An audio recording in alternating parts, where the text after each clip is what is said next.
Trump is starting to make his next moves in the Strait of Hormuz right now. We're going to break that down. So what does it mean for the next 24 to 48 hours? We're going to be talking about other breaking intel updates we have that have just literally come through. And we're also going to be talking about this bombshell letter that has got over 72 million views over on X, what it means, a massive divide in the right wing of the US. And then I'm going to talk to you guys about where people are putting their money right now. So we'll talk about the silver price, the gold price, and some other areas people are diversifying into as this, geopolitical times continue to heat up. So some macro, financial analysis at the end of the video. So if you guys enjoy it, just like the video. Let's get into it. So breaking intel we have today is there has been escalations in the form of 5,000-pound bunker-busting bombs now targeting anti-ship cruise missiles along Iran's coastline near the Strait of Hormuz. Now, this is a big escalation. The reason this is an escalation is because this is now, opening the prelude of what Trump might do next. So recently, if you tuned into yesterday's video, we had that update in which Trump announced to us that he was wanting, a coalition of countries to come along and free the Strait of Hormuz with military action. And we do know the Iranians have closed this off to the US. And as a result of that, we are starting to get some, physical intel, some physical evidence of what's happening next. And it's coming in the form of these are 5,000-pound bunker busting bombs. They're starting to get dropped into this area. So most likely, what Trump is doing right now is he's starting to soften up, eliminate this whole, coastline, and this could potentially create the prelude of the US down the track. I'm not saying right away, but actually capturing this region. So there is a chance Trump still goes to capture this, and he doesn't try to go through a diplomatic avenue. And I think the options for withdrawal, and we'll talk about this later in the video, it does look more and more likely based off, Trump's actions and what he's been doing, that he's going down the pathway of this, military, intervention, this military attack, even though how unpopular and polarizing it is. So that is one piece of intel we've just received. Trump has also given us this direct intel update as well. So let's listen into what he says about boots on the ground. The Iranian regime has told Sky News, if you put boots on the ground in Iran, it will be another Vietnam. Are you afraid of that? No, I'm really not afraid of anything. So there you go. Trump is not afraid of anything. So boots on the ground is a potential option for Trump right there. We do have this big update from Trump. So remember, he did put out that call to, bring in the UK, to bring in Japan, to try and bring in China to, militarily conquer the Strait of Hormuz, and NATO allies as well. And he's just responded. So word for word, let's read this out. So this is coming from Trump. The US has been informed by most of our NATO allies that they don't want to get involved with our military operation against the terrorist regime of Iran in the Middle East. This, despite the fact that almost every country strongly agreed with what we are doing, and that Iran cannot in any way, shape, or form be allowed to have a nuclear weapon. I am not surprised by their action, however, because I always considered NATO, where we spend hundreds of billions of dollars per year protecting these same countries, to be a one-way street. We will protect them, but they will do nothing for us, in particular in a time of need. Fortunately, we have decimated Iran's military.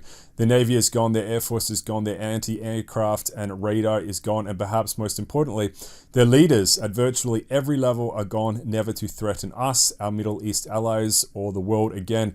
Because of the fact that we have had such military success, we no longer need or desire the NATO countries' assistance. We never did. Likewise, Japan, Australia, or South Korea. In fact, speaking as president of the US, by far the most powerful country anywhere in the world, we do not need the help of anyone. Thank you for your attention on this matter, President Donald J. Trump. Now, the $1 million, the $1 trillion CIA question on everyone's mind is, can he actually do it? So, we do have these, bunker busting bombs coming into this area. And the real question is, how costly will it be to the US? How many casualties will get inflicted? Can they actually do it? How much of a fight can the Iranians actually put up against Trump, against the US, if the US does pursue this avenue. And this is what's on everyone's mind right now. So again, the fog of war is over us. The cloud of war is over us. So expect the unexpected right there. But that is something Trump is starting to move to. That is breaking right there. Onto oil as well. So Trump has this statement for oil. Let's have a quick listen in. Well, I think the people in Ireland are very happy that I'm getting rid of, I have a lot of friends from Ireland. They're very happy that I'm getting rid of a nuclear power, a nuclear terrorist. And as soon as that war's over, which will be soon, your prices are going to drop like a rock. So that is what Trump is saying right there, and we'll wait to see if that actually becomes a reality. And into some updates about Iran as well. So, I mean, Iran is getting help from Russia. So Russia sharing satellite imagery and drone tech with Iran to aid targeting of US forces right there. And look, to be completely honest, I don't know if that is unexpected or not, because if you look at like the Ukrainian conflict, you have Europe, you have the US providing, Starlink, satellite images, and even weapons to Ukraine to kill Russian soldiers. So I don't know if that is totally unexpected right there. That's probably what I'd expect. And I'd think if China wanted to be more aggressive on its foreign policy, it would be, intervening in this conflict as well. But again, we haven't seen, much evidence coming out that China is really helping out. But it does appear, according to Al Jazeera right here, the Russians are getting more involved in this. Now let's talk about this letter that has caused an earthquake in the right wing of the US political realm right here. So at the moment, look, there is a massive fracture in the right wing. It's not all happy families. You guys would know that. And I'm interested to know where you also sit along this line. So let's read this out. This is actually coming out from someone very high up. This is the director of the National Counterterrorism Center, who has actually exited from his position with this massive bombshell of a letter. So I'll read it out, and let's get your point of view on this as well. So this has got 73 million views. It's absolutely huge. One of the most viewed articles or pieces that has floated around on X in the last 24 hours. Let's talk about it. So read this out word for word, coming out of Joe Kent, who has now exited Trump's administration. He says, President Trump, after much reflection, I have decided to resign from my position as director of the National Counterterrorism Center effective today. I cannot, in good conscience, support the ongoing war in Iran. Iran posed no imminent threat to our nation, and it is clear that we started this war due to pressure from Israel and its powerful American lobby.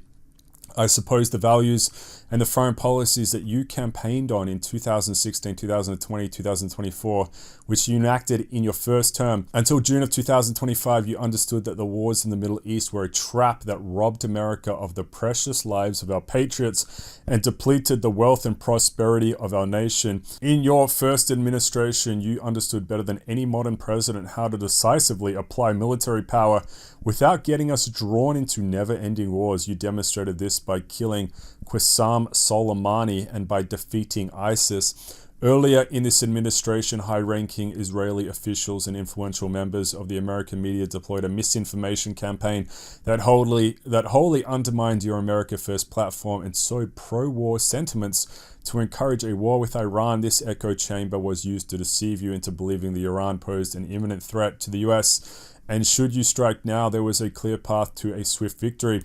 This was a lie, and it is the same tactic the Israelis used to draw us into disastrous Iraq war with the cost of our nation, that lives of thousands of our best men and women. We cannot make this mistake again. As a veteran who deployed to combat 11 times and as a Gold Star husband who lost my beloved wife Shannon in a war manufactured by Israel, I cannot support sending the next generation off to fight and die in a war that serves no benefit to the American people nor justifies the costs of American lives. I pray that you will reflect upon what you are doing in Iran and who we are doing it for. The time for bold action is now. You can reverse course and chart a new path of our nation, or you can allow us to slip further toward decline and chaos. You hold the cards. It was an honor to serve in your administration and to serve our greatest nation. Joe Kent, Director, National Counterterrorism Center. So massive statement coming out of there. He's exited out of Trump's, and I'll let his words speak for himself. And comment down below, how do you feel about Joe Kent's letter right there? What do you think of that? Personally, look, I don't see the US benefiting much from this war. That's my point of view. just to talk about from a nationalist point of view from America. But it's this is a massive fracture in the right wing of the political realm. Okay, so people need to understand that there's a lot of people against this war. Remember, the polls going into this were like 80% of people were against it. It's just, we're going to have to see how it all plays out as well, because it could further escalate, as we talked about, if Trump goes to try and conquer the Strait of Hormuz right here, which might be a reality. More casualties could mount on this, and could even become even more unpopular right now. But that's a massive letter, and that's noteworthy because, again, 72 million views. It's been reported in many mainstream news articles right here. Joe Kent, that's what he had to say. And absolutely cataclysmic split for the right wing of the US right there. Now, having said that about Joe Kent, let's talk about where people are putting their money, and also the gold, silver, commodity updates, the oil updates right here. So silver is looking a little bit, what's the word? Shaky recently. The reason I say that is because of this DXY effect, and also this impact of Trump's where Trump's going with this. So, as this intel kind of flows in, remember, it's an intel evolution, so we have to kind of monitor. You dissect it every time it comes in. It could go different ways, but at the moment, it does look more and more likely that Trump is just going deeper into the Middle East, and he almost wants to conquer Iran at this stage. So that's the big picture I'm starting to see, but of course, it could always change. And as a result of that, unfortunately, we've seen this sell-off effect in gold and silver recently as people become so scared. Right, they become so scared of their money that they actually so scared of the situation they actually sell into US dollars, and you can actually see that incline in the US dollar right there. So going from about 95 up to about 100, and it's the same deal with gold as well. So some of that hot money coming into gold and silver actually is rotating into cash right now. So have a look at this. Breaking: investors have rotated into cash at the fastest rate since the COVID-19 pandemic amid the Iran war, with average cash holdings and portfolios rising to 4.3% of assets under management. So people are, going into cash, and the reason they go into cash is because they're scared. They're super scared. When they're scared, they go into gold and silver, but what we are seeing in the market is when they're super scared, they actually go into cash, which is, again, in my opinion, it doesn't make that much sense, because we're now sitting at $39 trillion US national debt. And that situation is, spiraling. But also, have a look at this. As I've kind of spoken to you about, it doesn't matter what happens in the world. People are always going to need their essentials. And what do I mean by that? So have a look at this next one if you wanted to look at some areas that are going to grow. Coffee. US coffee prices are surging at record pace. The average price of ground roast coffee is up to a record 9.46 per pound. In February, coffee prices jumped 30% year on year and have surged 127% since January 2020. Over the same period, ground beef prices have risen 73% to $6.74. Furthermore, steak is now up 66% to a record $12.74 per pound. Overall, the food at home category price level is up 31%, while food away is up 36%. So really important to understand about this is, when you do have really bad situations in the world, like what we're seeing, people are always going to go back to their, what they need or what they really want. And what they want is they want beef, they want steak, they want coffee. They still want to eat this. They don't want to eat bugs. I don't want to eat bugs. I'm still addicted to coffee. I'd love to break that.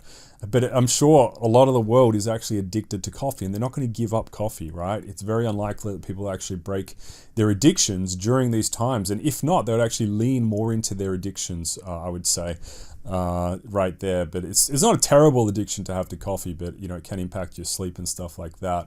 But I'd love to get off it personally. But again, what the key takeaway here from the financial market perspective is, it's going up, right? The prices of these goods, they're going to go up as inflation, money printing, instability really rise. And we are seeing some interesting impacts coming for gold and silver. S&P is actually rising a bit, which has been interesting. And crypto's actually been going up as well. So again, the markets are just acting quite erratically, quite volatile. But I think one of the the areas to pay attention to are these essentials that people will need, and they will still buy regardless of the price. They're still going to keep buying steak. I'm going to keep buying steak.